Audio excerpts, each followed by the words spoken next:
Good day to everybody. I hope you're all doing well in this new online environment. Things are different, right? That's why I get to wear a Breaking Bad t-shirt while I'm teaching an online video.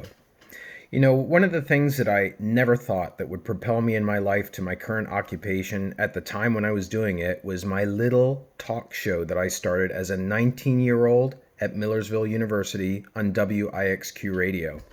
My dad had bought me a cassette mobile recorder, an audio cassette mobile recorder, a little thing that looked like a satchel that I carried around on my shoulder. And I took it with me to Europe and I just went around interviewing people for no reason. I would sit down and talk to them because partly I was just really interested. I'm really interested in people. I like to interview them. But I was also trying to sharpen some skills that I thought would eventually help me out in life. And here I am today, 39 years later, and I'm still doing a talk show on WESS radio. I'm doing a talk show that I've carried over from Cal State University, where I was a professor, and where it originated, which was at Millersville University, WIXQ radio. I've had the same talk show music bed for all those years as well, trying to build my brand and keep it going over the longevity of the show.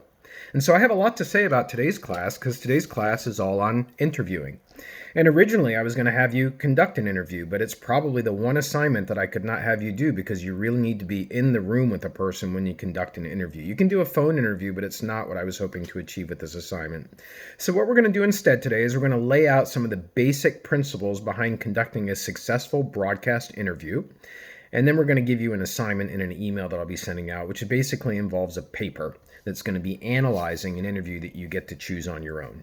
So that's what's in store for us today. Let me just say that interviewing is a very important skill, not just to broadcasting, but to life in general. I'm not just talking about interviewing that you're doing on the air. I'm talking about the ability to answer and ask questions. I got that backwards. The ability to ask and then have your questions answered. Interviewing is so important. You have a job interview, right? One of the most important mistakes that I see students make when I interview them for positions on campus is we get to the end of our round of interviewing them with several people on a committee, and then we ask them, do you have any questions for us? And a lot of times they seem mystified. Oh, gee, no, not really.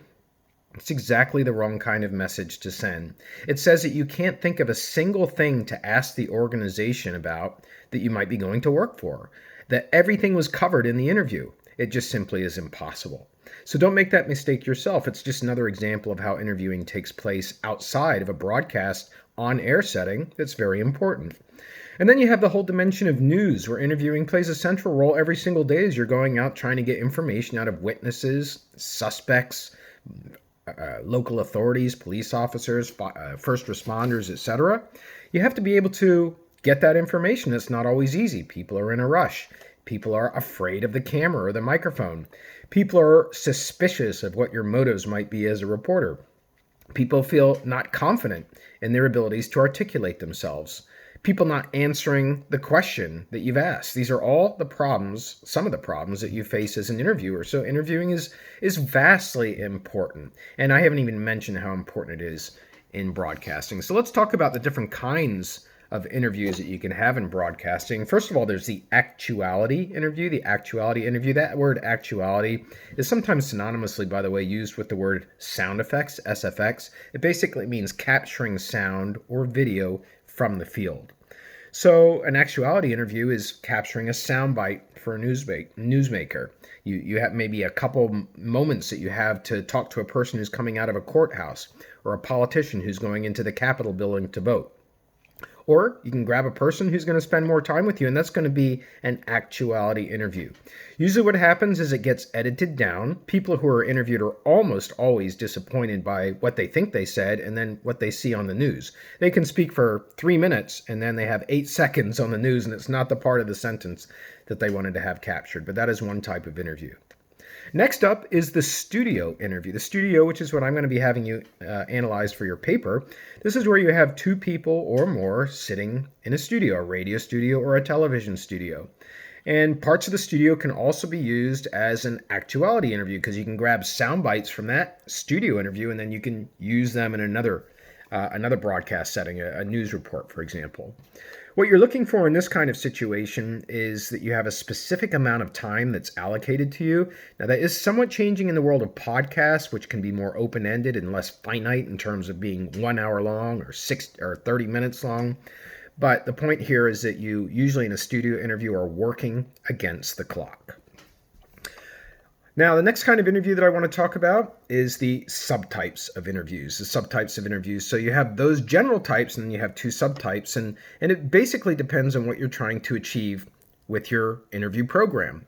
The first subtype is called a personality interview, and the second subtype is called an issue interview.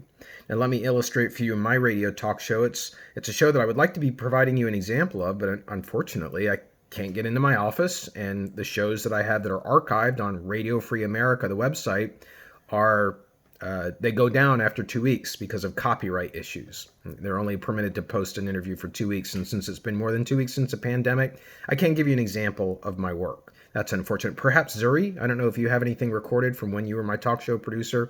Perhaps if you do, you could share that with me and I'll share it with the class. At any rate, when you go back to these two subtypes of interviews, my talk show, which is called generically the talk show, that's what the name of it is. It's on WESS radio at 5 o'clock, 5 to 6 p.m. My talk show focuses on the first subtype of interviewing, which is the personality interview. My talk show has a motto to it, and that's to bring out the best in the person that I'm interviewing. So I really want to get at the core of the person when I'm interviewing them. That's one subtype of interview. The other subtype of interview is called an issue interview. An issue interview is really trying to discuss content of some policy position or a background experience or some disagreement or conflict. It's about content. It's not about the person so much as about what the person thinks and what they do and how that impacts other people. It's an issue that you're talking about. Now, that's not to say in my talk show that I don't address issues. If I have on a local politician, I might be asking them about local taxes, for example. I might be talking to them about medicinal marijuana. Those are issues, but the focus of an issue interview is the person recedes into the background. So now let's talk about the stages of preparing for an interview. This is what you are going through, and many of you actually pointed this out to me in your discussion posts regarding the video communication of ABC News that we watched last week, that preparation is not always evident when you're looking at a broadcast production, but preparation is a very important part of the process. So that's what I would like to talk about is preparation right now. Preparation for an interview takes place off camera, takes place off microphone. Most interviews, first of all, have to be set up in advance. They don't just happen because you happen to be passing by a person. No, you have to know when a court date is. You have to schedule an appointment with somebody in their office. A lot of times those appointments get canceled. And scheduling is not always easy. People don't necessarily make being interviewed a priority, so sometimes they just flat out forget, and you need to remind them. So one of my golden rules is when I set up an interview, I always confirm with the guest 24 hours beforehand. You don't want to be sitting in an empty studio and they're not coming by. Of course, if you hit the big time in broadcasting and you're a big time professional radio host or television personality, yeah, the person's not going to miss that. But in your early stages, as you're trying to develop an interviewing personality, you do need to confirm. Now, as far as what you prepare before the interview, one of the biggest mistakes is to prepare full, flat-out questions written out in every word. That's a mistake. There are lots of problems with that. First of all, you end up reading the questions, and then that influences how read the answers are that come from your guest, and you end up with a much more boring, I have to just say it, boring interview if you write out all your questions. But also, it forces your eyes to be on the page of paper or your computer screen rather than on your guest.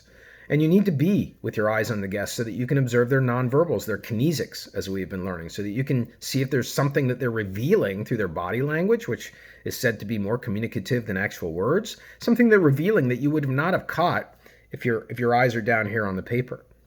And so that's a very important part of preparation as well, is not doing questions. And then another reason that questions are bad is because you tend to have a specific order of stuff that you want to ask. And if you ask a question number 1, and you have question number 10, but the answer to question number 1 also answered question number 10, you might end up asking it again, even though it's already been answered, and it just comes off as confusing. So instead of what we do by writing out questions is we do bullet points, we do phrases. And if you were to look at one of my cheat sheets I just have a sheet of paper, 8.5 by 11, with topics. I call it a cheat sheet. It's not really. It really is an order of topics, a suggested order of topics that I want to go through. But you have topics. You don't have questions. And the way that you structure those topics is something I'm going to be talking about a little bit later when we get to the structure of the overall interview.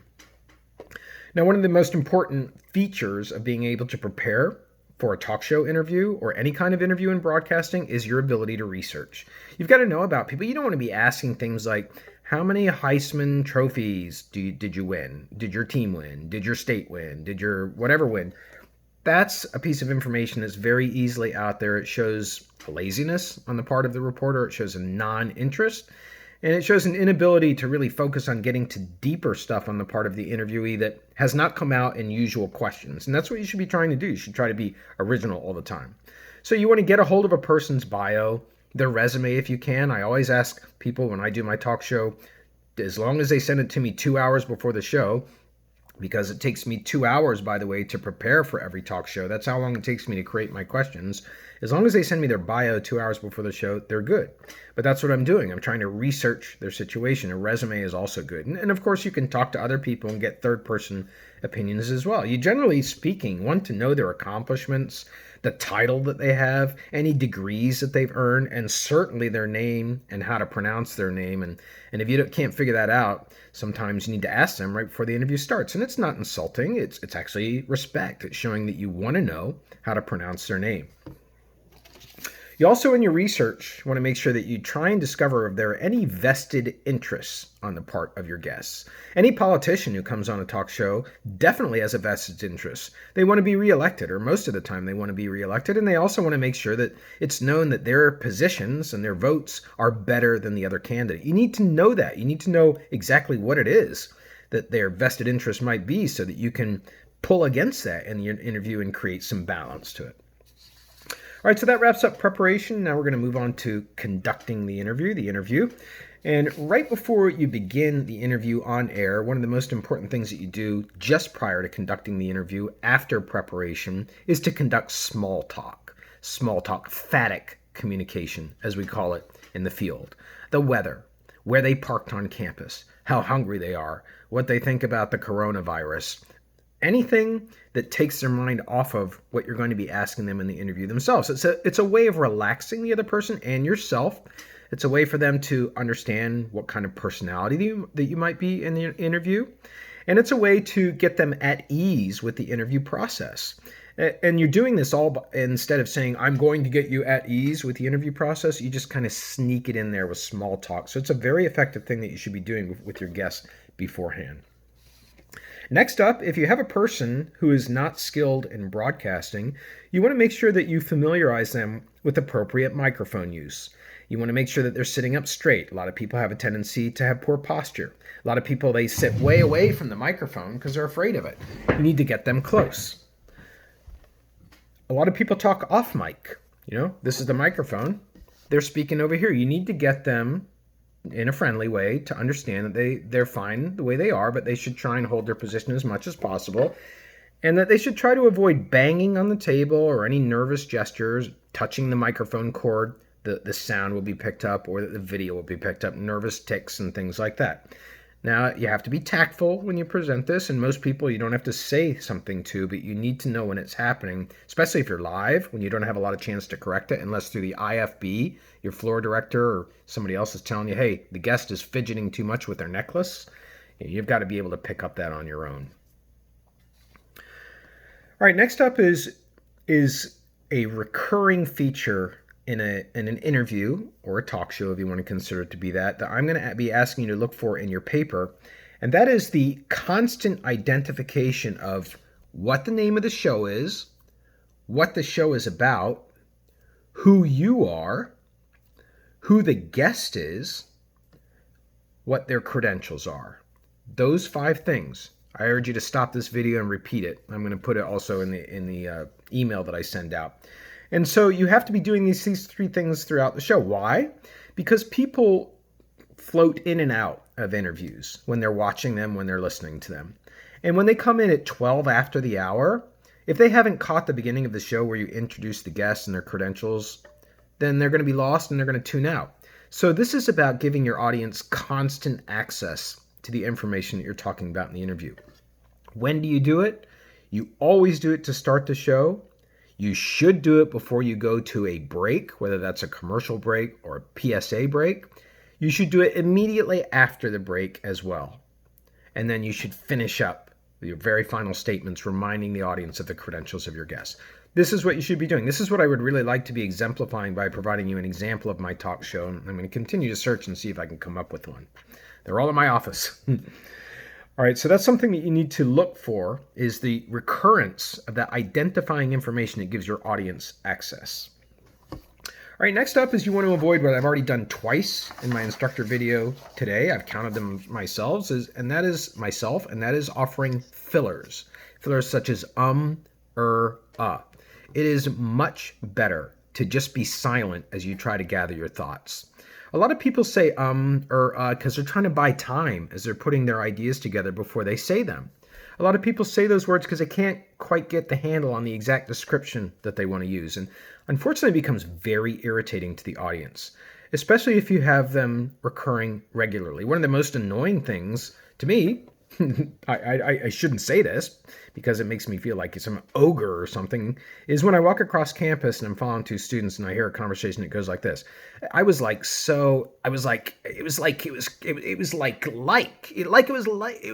unbelievable. So it took all those likes to get to one word, unbelievable, as the person's trying to figure it out what words that they want to say. Now, you're 18, you're 19, you're still in the process of learning, you're building your vocabulary. It's understandable. But in a talk show setting, that kind of problem is not tolerated, and it's not going to help you with your guests, and certainly not with your audience. All right, also in the interview now, still talking about conducting the interview, I want to talk about things that you should avoid. So one thing to avoid is every time your interviewee, your subject, answers a question or makes a comment, you don't want to be responding. You don't want to necessarily say, right, I understand, yeah. It's annoying, okay? The interview is mostly about them. You have to unlock them by the questions that you ask, so you will be featured in the interview, but the interview is mostly about the person, so let them stop. Next up is you want to avoid being too cozy with your guest, too in love with them, too infatuated, or certainly cheering them on. Now, certain kinds of interviews, if you're interviewing somebody who is trying to get support to give blood, of course, you can support that kind of an effort. But the average person, you're not wanting to be that person who's their cheerleader, who's on their side. That's not your role as a broadcaster, even outside of a news interview. You're trying simply to get that information out and let the person's information speak for themselves. Next up during the interview is the idea of transitions. This is also something that I want you to take a look at when you do your paper, and that is to look at how you get from one question to another. So a lot of times what you have to do is listen carefully on the spot to the answer that the guest gives. If you're interviewing a student and they're talking about parking on campus and you want to get next to enrollment services, and they're answering about how parking is a real hassle on campus, especially if you're a junior or a senior, then you need a transition, if you can find one, to get to the next subject matter to tell your audience, hey, I'm changing the question from parking. Now I'm going to ask about enrollment services. Please note that this transition phrase that I'm saying is telling you we are changing the subject. So you may say, speaking of parking, another area that's complained about quite a bit on campus is getting help for financial aid, which takes place in enrollment services. Right? That's a transition phrase. Speaking of, I want to ask you about this.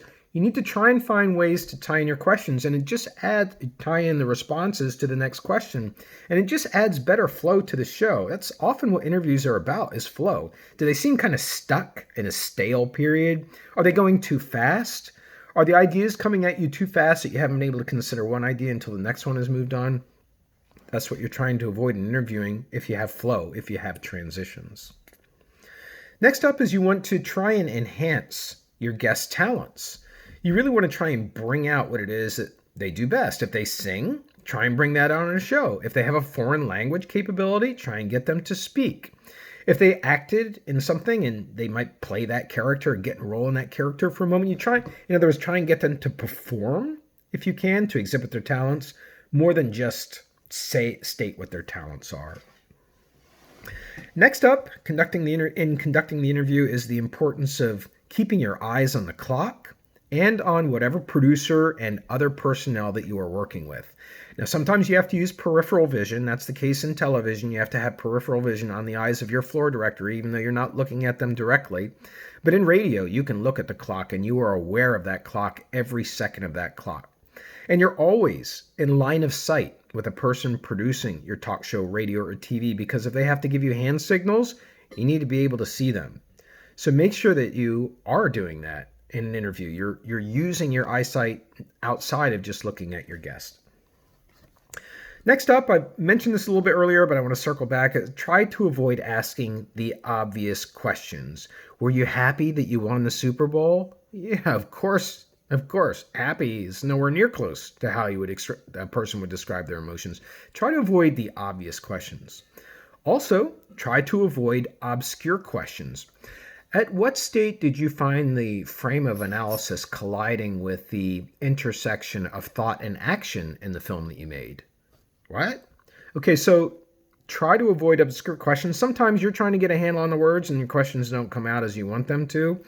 But broadcasting is all about giving the appearance of speaking conversationally and in some cases simply.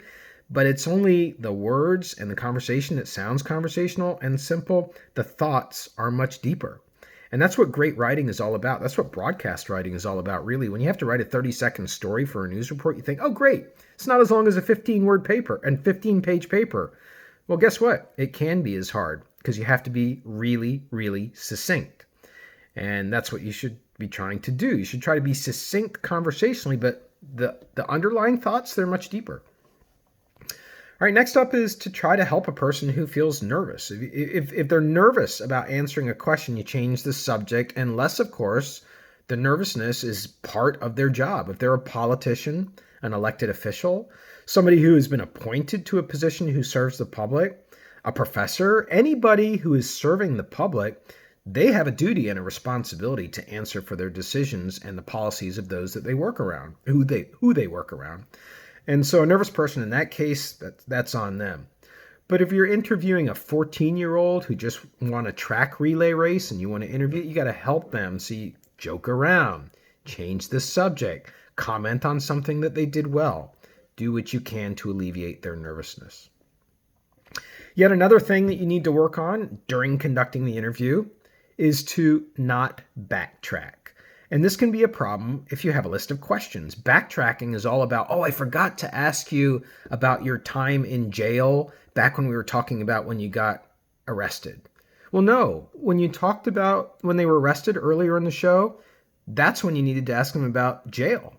And if you don't ask them then don't ask them at all, because it just gives the impression that you're disorganized and it throws the guests for a loop. They're like, I was already in the mind of thinking about being arrested and I wanted to do away with that, and now you're circling back to it. That's maybe not the best example. All right, then another technique that you need to do in an interview sometimes is for those long-winded guests, you need to cut them off or you need to get them to shorten their answers.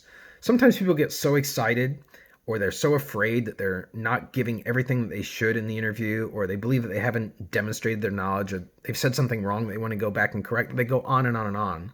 As you know, in broadcasting, time is of the essence. And so there are different techniques for that. One is you raise your finger. In television, if you're sitting down and somebody keeps going on, you just simply touch them on the leg. They stop. If they aren't picking up your eyes, nodding your head, nodding it faster, telling them, okay, wrap up. If they're not picking up on that, simple tap on the leg gets them to stop. Sometimes you need to do that. Otherwise, they're going to take over the show, and the only person who should be in the charge of the show is you.